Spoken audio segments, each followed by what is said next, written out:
Since Repair Clinic encourages you to perform this repair safely, a warning icon will appear when you should use caution.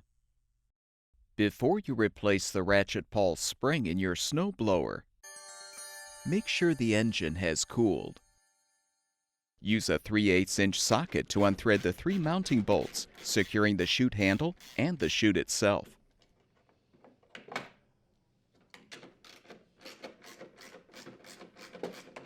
Remove the assembly and detach the handle.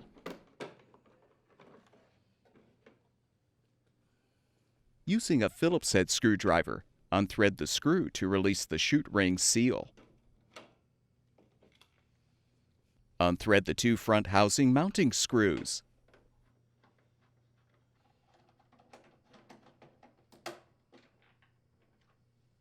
Next, unthread the 3 screws from the right side of the housing.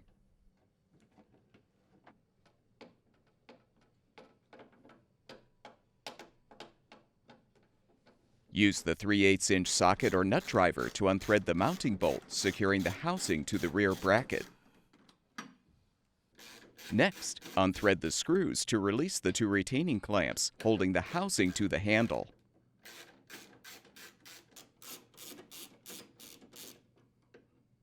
You can now fully remove the housing. Use pliers to detach the old Ratchet Pawl spring, if still intact. Install the new Ratchet Pawl spring by hooking one end onto the ring assembly and the other end onto the Ratchet Pawl. Reposition the housing. Align the 2 retaining clamps and thread the screws to secure the housing to the handle.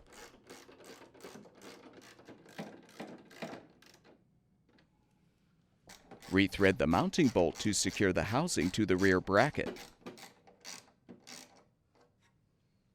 Replace the 3 right side screws.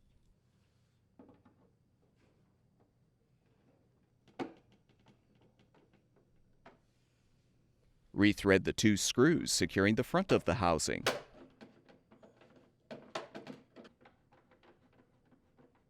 Reposition the ring seal on the housing so the Phillips head screw hole aligns with the appropriate screw hole in the ring gear.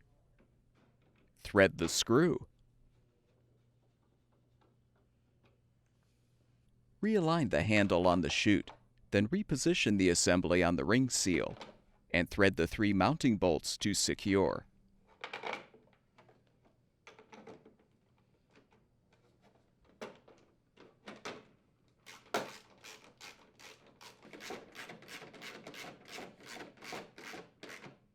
Your snowblower should now be ready for use.